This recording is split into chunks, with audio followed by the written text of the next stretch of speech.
మీ business ని develop చేసుకోవాలని అనుకుంటున్నారా? అయితే వెంటనే సంప్రదించవలసిన ఫోన్ నంబర్ 7729969299. ఈరోజు లా అండ్ ఆర్డర్ విషయంపై ముఖ్యమంత్రి గారు ఆ రోజు వైట్ పేపర్ ప్రజెంట్ చేసిన రోజు నుంచి ఈ రోజు వరకు ఇలాంటి బిల్లు కోసం ప్రతి ఒక్క పౌరుడు, ప్రతి ఒక్క మహిళలు ఎదురు చూస్తున్న సమయంలో ఈ బిల్లు రావడం చాలా సంతోషకరమైన విషయం అధ్యక్ష. దీన్ని ప్రతి ఒక్కరూ స్వాగతిస్తున్నాం అధ్యక్ష. ఎక్కడైనా లా అండ్ ఆర్డర్ ప్రాబ్లం వస్తే ముఖ్యంగా దానివల్ల ఇబ్బంది పడేది ముఖ్యంగా మహిళలు, పిల్లలు. తాగి వచ్చి కొట్టేది పిల్లలనే, తాగి వచ్చి కొట్టేది మహిళలనే. ఎక్కడ ఏ క్రైమ్ జరిగినా ఇబ్బంది పడేది కుటుంబము, మహిళలు, పిల్లలు. గాంజా వల్ల యువత పాడైపోతే దానివల్ల బాధపడేది కూడా మహిళలు, కుటుంబమే. ఏదైనా గొడవలు జరిగితే ఆ ఇంటి యజమానికి ఏదన్నా అయితే ఇబ్బంది పడేది ఇంట్లో ఉన్న గృహిణి, పిల్లలు మాత్రమే అధ్యక్ష. ఈ గత 5 సంవత్సరాలుగా లా అండ్ ఆర్డర్ సమస్యలు ఎక్కువయ్యాయి. అవి 2 రకాలుగా జరుగుతున్నాయి: భౌతిక దాడులు, మానసిక దాడులు. అమాయకుల పైన దాడులు, భూకబ్జాలు, బెదిరింపులు, మహిళలు, పిల్లలపైన అఘాయిత్యాలు చేస్తూ అధికారం ఉందని తక్కువ టైంలో ధనవంతులు అవుదాము, అధికారం ఉంది కదా ఇది మనకు సపోర్ట్ చేస్తుందని చెప్పేసి అమాయకుల మీద, ఆడపిల్లల మీద, అమాయకుల ఆస్తుల మీద, ఇల్లుల మీద ల్యాండ్ కబ్జాలు, ఆర్థిక సంబంధమైన వ్యవహారాల్లో దూరడం చేస్తూ పూర్తిగా లా అండ్ ఆర్డర్ ని కాంప్రమైజ్ చేశారు అధ్యక్ష గత 5 సంవత్సరాల నుంచి. 2వ విధానం ప్రకారము సోషల్ మీడియా దాడులు అధ్యక్ష. ఈరోజు మీరు ముఖ్యంగా గమనిస్తే ఈ 5 సంవత్సరాల్లో ఎంతో మంది అమాయకుల మీద ఏ ఎవిడెన్స్ లేకుండా దాడులు చేయడము, వాళ్ళ మీద రకరకాల కేసులు పెట్టడం జరిగింది అధ్యక్ష. అందులో మేము కూడా బాధితులమే అధ్యక్ష. లాస్ట్ టైం అంగళ్ళ కేసులో సీఎం గారు ప్రతిపక్ష నేతగా వెళ్లి ప్రజలను కలుస్తుంటే వాళ్ళని రెచ్చగొట్టి పులివెందుల్లో సభ సక్సెస్ అయింది కాబట్టి అంగళ్ళలో సభ సక్సెస్ కాకూడదని చెప్పేసి వాళ్లే ప్రజలను రెచ్చగొట్టి రాళ్ల దాడి చేసి, ఆ రాళ్ల దాడి తెలుగుదేశం పార్టీ వాళ్ళు చేశారని చెప్పేసి వందల మంది తెలుగుదేశం కార్యకర్తల మీద కేసులు పెట్టిన సందర్భం మనం చూసింటాం అధ్యక్ష.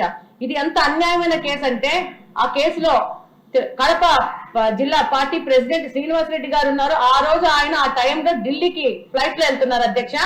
కానీ ఆ మనిషి ఉన్నాడో లేదో తెలియకున్నా కూడా ప్యాలెస్ నుంచి లిస్ట్ వచ్చింది, అధికారులు అండదండలు ఉన్నాయి, రాజకీయంలోని ఆ రోజున ప్రభుత్వంలోని పెద్దలు అండదండలు ఉన్నాయని చెప్పేసి ఈ మనుషులు అక్కడ ఆ సంఘటనలో ఉన్నారా లేదా అని తెలియకుండా వాళ్ళ మీద 307 సెక్షన్స్ పెట్టేసి వాళ్ళని ఇబ్బంది పెట్టే పరిస్థితి ఈ రాష్ట్రంలో నడుస్తా ఉంది అధ్యక్ష.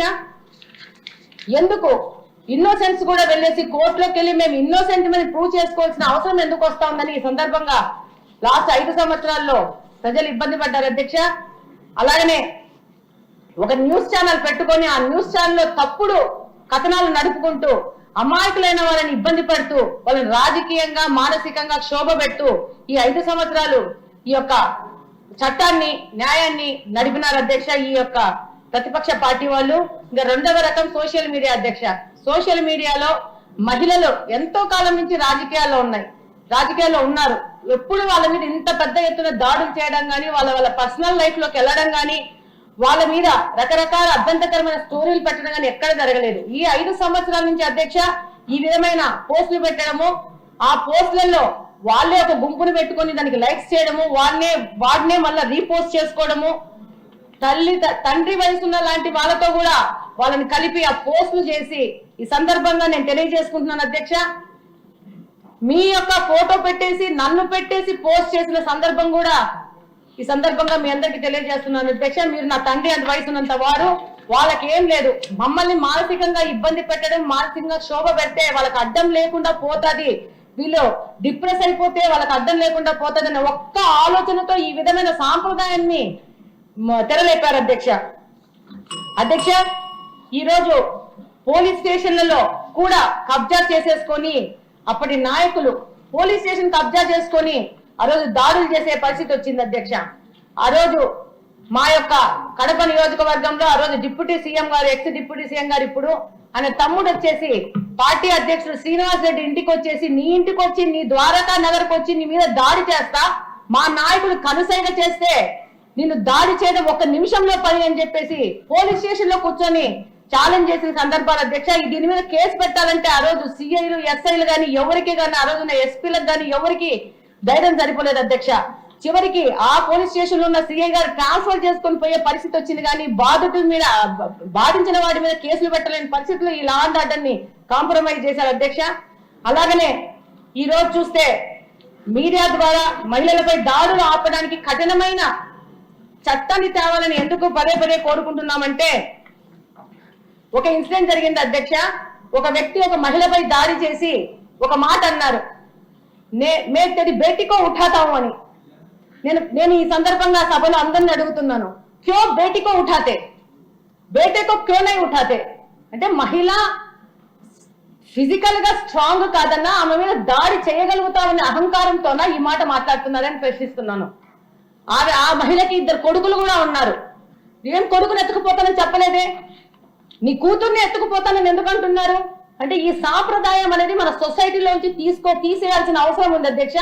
దానికి ఇలాంటి కఠినమైన చట్టాలు అవసరం అధ్యక్ష. ఈ క్రమంలోనే నా మీద సోషల్ మీడియాలో పోస్ట్ చేస్తే నేను వెళ్ళి సంబంధిత అధికారులు వాళ్ళ మీద కేసు రిజిస్టర్ చేయమని చెప్తే అధ్యక్ష, ఎందుకంటే చెయ్యలేము, చిన్న చిన్న పెట్టి సెక్షన్స్ పెట్టి కేసు రిజిస్టర్ చేసి ఎట్లయినా 3 సంవత్సరాల్లో కంటే తక్కువ శిక్ష పడుతుంది కాబట్టి అంత అవసరం లేదు కేసు పెట్టడము అని చెప్పిన సందర్భాలు ఈ అధికారుల్లో మేము వీటిని విన్నాం అధ్యక్ష. నేను అడుగుతున్నాను అధ్యక్ష, ఆ అధికారి చెప్తాడు ఐ హావ్ సింపతి, మీ బాధ మాకు అర్థమైంది, కానీ అవసరమా? 3 సంవత్సరాల కంటే తక్కువ శిక్ష ఉంది కాబట్టి బెయిల్ వస్తుందని చెప్పిన సందర్భాలు అధ్యక్ష. ఈ రోజు 2024వ సంవత్సరంలో ఇప్పుడున్న ఏ మహిళ అయినా ఎవరి సింపతి కోరే పరిస్థితులు లేదు అధ్యక్ష. మా హక్కుల కోసం, మా ప్రొటెక్షన్ కోసం పోరాడే శక్తి పరిస్థితిలో ఉన్నాము.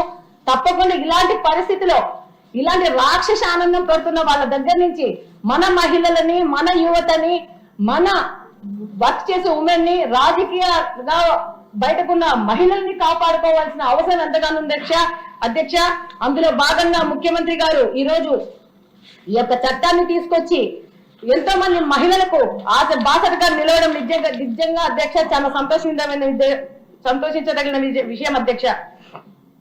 ఈ రోజు ఎట్లాంటి పరిస్థితి ఏర్పడిందంటే అధ్యక్ష, ఈ గత ప్రభుత్వంలో ఎలక్షన్ ముందు ఆడవాళ్ళని తిట్టడానికి వాళ్ళకి సింపతి ఎక్కడొస్తుందని చెప్పేసి మమ్మల్ని తిట్టడానికి మా మీద ఆడవాళ్ళనే ప్రయోగించిన పరిస్థితి అధ్యక్ష. నన్ను తిట్టడానికి మా జిల్లాలో ఉన్న పెద్ద రాజకీయ నాయకుడు, ఇందాక మేడం గారి పేరు కూడా తీసుకున్నారు, ఆ వ్యక్తి 20 లక్షలు ఇచ్చి ఒక మాడ మనిషిని నా మీద ప్రయోగించినారు అధ్యక్ష. నా మీద పడి నా మాధవిరెడ్డి కుక్క, మాధవిరెడ్డి పింఛన్ తీసుకున్న వయసులో రాజకీయాలకు వచ్చిందని ఇలా మానసికంగా ఇబ్బంది పెట్టే పరిస్థితుల్లో ఆడవాళ్ళని వినియోగిస్తున్నారు అధ్యక్ష. ఇంకొక మాట అధ్యక్ష, మమ్మల్ని తిట్టడానికి SC/ST కమ్యూనిటీకి చెందిన వాళ్ళని తీసుకొని వాళ్ళకి లోపపరుచుకొని వాళ్ళతో తిట్టించడం మొదలు పెడుతున్నారు అధ్యక్ష. దీని మీద కూడా నేను అడుగుతున్నాను అధ్యక్ష, మీ ద్వారా ప్రభుత్వాన్ని, వాళ్ళని మనం ఏదైనా బ్యాలెన్స్ తప్ప ఏదన్నా అంటే మా మీద SC/ST అట్రాసిటీ కేసెస్ వస్తాయి అధ్యక్ష. కానీ మమ్మల్ని తిట్టినందుకు మేము ఏమి కేసులు పెట్టలేని పరిస్థితికి వస్తున్నాం. ఒక్కసారి దీని మీద కూడా ఆలోచించి మహిళల పైన మహిళలు దాడి చేసి, అది SC/ST మహిళలు దాడి చేస్తే దాని మీద ఏ విధమైన యాక్షన్ తీసుకోలేని పరిస్థితి ఉంది.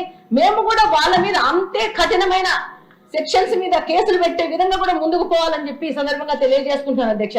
ఫైనల్ గా అధ్యక్ష, చిన్న విషయం అధ్యక్ష, మన మహిళలు, మన పిల్లలు, మన యువతను కాపాడుకోవాల్సిన పరిస్థితి ఉంది అధ్యక్ష. పొద్దునే మాట్లాడాం అధ్యక్ష, బ్లేడ్ బ్యాచ్ గురించి, గాంజా గురించి. ఇది మళ్ళా 2వ సారి అధ్యక్ష. ముఖ్యమంత్రి గారు ఉన్నారు కాబట్టి ఆయన వింటారు కాబట్టి మళ్ళా చెప్తున్నాను అధ్యక్ష. ఇప్పుడు మనము మాట్లాడుకున్నాం, గాంజా గురించి మాట్లాడుకున్నాం, మద్యం గురించి మాట్లాడుకున్నాం, డ్రగ్స్ గురించి కూడా మాట్లాడుకున్నాం అధ్యక్ష. ఈ రోజు కడపలో నేను చూస్తున్న పరిస్థితి ఏంటంటే, 8 నుండి 10 సంవత్సరాలు ఉన్న పిల్లలకి సొల్యూషన్ తిన్నరు, వైటనర్ అని చెప్పేసి అవి అలవాటు చేస్తున్నారు అధ్యక్ష. అవి ఏంటో కూడా తెలీదు. దాని మీద కూడా పూర్తి అవగాహన తీసుకొని వాటి మీద కూడా యాక్షన్స్ తీసుకునే పరిస్థితికి వెళ్ళాలి. ఎందుకంటే చిన్న పిల్లలు ఆ 10-12 ఏళ్ల వయసులో వాళ్ళ ఆరోగ్యం పాడైపోతే రేపు వాళ్ళే యాంటీ సోషల్ ఎలిమెంట్స్ గా తయారైపోయేసి ఈ యొక్క సమాజానికి ముప్పుగా వాటిల్లుతారు అధ్యక్ష. అదే కాకుండా పొద్దునే ఎత్తినాము, మినిస్టర్ గారి దృష్టికి కూడా తీసుకుపోయినాం అధ్యక్ష. పెయిన్ కిల్లర్ టాబ్లెట్స్ ని పౌడర్ చేసుకుని ఇంజక్షన్ లో ఎక్కించుకొనేసి వాటిని ఇంజెక్ట్ చేసుకుని తద్వారా వాళ్ళకి ఆ మత్తు వచ్చేదానికి వెళ్తున్నారు అధ్యక్ష. దాని మీద కూడా యాక్షన్ తీసుకోవాల్సిన అవసరం ఉంటుంది అధ్యక్ష.